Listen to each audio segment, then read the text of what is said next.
नमस्ते दोस्तों, welcome back to the channel. This is chief engineer Prajwal. जैसे कि हमने लास्ट वीडियो में देखा था कि मर्चेंट नेवी ज्वाइन करने के लिए आपको क्या करना है। दो डिपार्टमेंट्स होते हैं। डेक डिपार्टमेंट में ज्वाइन अगर एंटर करना है तो एज ए डेक कैडेट आपको ज्वाइन करना पड़ेगा। उसके लिए क्या प्रोसीजर है, क्राइटेरिया क्या है, इंक्लूडिंग स्पॉन्सरशिप हमने इन डिटेल लास्ट वीडियो में डिस्कस किया था। ठीक है, तो जैसे जैसे कि दूसरा डिपार्टमेंट है engine department, my favourite of course and very interesting, the engine department. Engine department में ज्वाइन करने के लिए आपको क्या करना पड़ेगा। ठीक है, शुरुआत होती है टीएमई से। TME is the first rank in the engine department, जिसको ट्रेनी मरीन इंजीनियर या फिर फिफ्थ इंजीनियर भी बोला जाता है। Yes, fifth engineer. Okay, so आपको टीएमई होने के लिए क्या करना पड़ेगा। टीएमई होने के लिए सबसे पहला तो यह है कि criteria is same as is the deck cadet, almost same as the deck cadet. जैसे कि कॉमन क्राइटेरिया यह है कि पीसीएम 60% होना चाहिए, इंग्लिश में मोर देन 50% मार्क्स होने चाहिए। This is the common criteria. उसके बाद में जो है कि दो ऑप्शंस है आफ्टर ट्वेल्थ। आफ्टर ट्वेल्थ आपको बी मरीन का फर्स्ट ऑप्शन है जो कि 4 साल का होता है।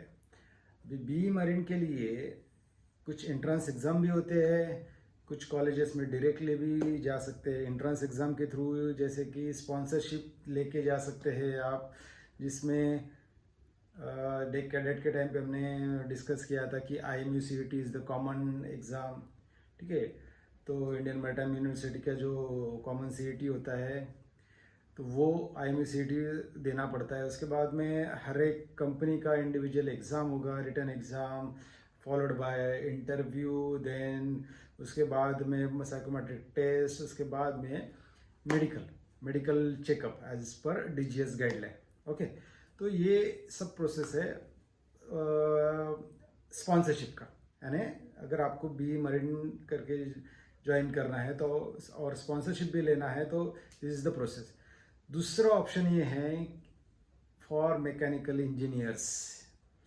there is a opportunity for the mechanical engineers as well to join as a merchant navy after completing 4 years of mechanical engineering.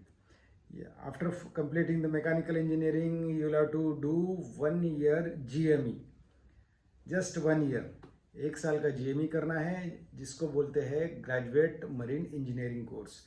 वो 1 साल का GME करने के बाद में you will be eligible to sail as a TME और fifth engineer, जिसको भी फिफ्थ इंजीनियर भी बोला जाता है।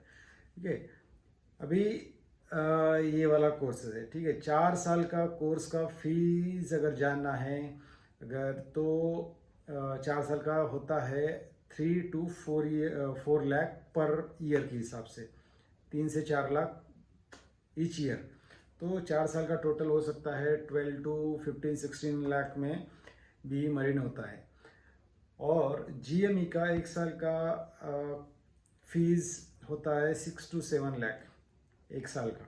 ठीक है, ये चीज़। उसके बाद में इन सब कोर्सेज को क्या बोलते हैं, प्री सी ट्रेनिंग कोर्सेज, क्योंकि ये सी में जाने के पहले यानी एज अ सी फेयर जब आप शिप पे जाते हो उसके पहले ही जो कोर्सेज किए जाते हैं उनको प्री सी ट्रेनिंग कोर्सेज बोलते हैं। ठीक है, और इलेक्ट्रिकल इंजीनियर्स के लिए भी एक और अपॉर्चुनिटी है, वो लोग भी मर्चेंट नेवी ज्वाइन कर सकते हैं। ठीक है, after completing 4 years of electrical engineering. इसके बाद में जैसे GME का 1 साल का है, इलेक्ट्रिकल इंजीनियर्स को ETO का एक कोर्स करना है जिसको इलेक्ट्रो टेक्निकल ऑफिसर, ठीक है, ऐसा बोलता है। तो 6 months का कोर्स करने के बाद में they will be called as ETO and they can join on board ship.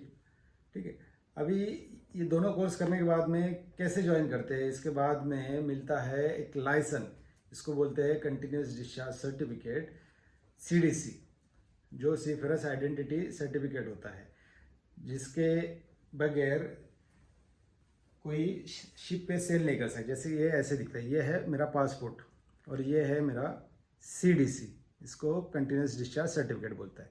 Okay, तो इंडिया में ही नहीं, दुनिया में कोई भी कंट्री में विदाउट CDC शिप पे जॉब नहीं कर सकते। तो बेसिक क्राइटेरिया यही है कि आपको CDC हासिल करना है। CDC हासिल जैसे ही 4 साल का कोर्स करने के बाद में या फिर 1 साल का कोर्स करने के बाद में CDC मिल जाती है, अप्लाई करना पड़ता है। ओके, तो ये चीज़ है। फीस का हमने डिस्कस किया, स्पॉन्सरशिप का भी डिस्कस किया। स्पॉन्सरशिप में भी वही प्रोसेस है ऐसा करने के बाद में। और इसके बावजूद अगर किसी को, जैसे कि किसी ने सपोज साइंस नहीं लिया हुआ है बट स्टिल मर्चेंट नेवी में आना है, तो उनके लिए भी अपॉर्चुनिटी है। तो उसके लिए क्या अपॉर्चुनिटी है, जैसे GP रेटिंग कोर्सेस है, उसके बाद में कैटरिंग डिपार्टमेंट है, वो है। तो that all we will discuss in the next video, वो डिटेल में अच्छे से डिस्कस करेंगे। तो अगर इसके रिलेटेड आपको कोई क्वेश्चंस है, then you can ask me in the comment box, you can reach out to me, I will share my number as well. तो आप मुझसे डिस्कस कर सकते हो। आपको कोई अगर कन्फ्यूजन है इस बारे में कि कौन सी फील्ड ज्वाइन करना है, कौन से डिपार्टमेंट ज्वाइन करना है, then we can sort it out, not an issue. ठीक है, till then take care, goodbye, good night, thank you.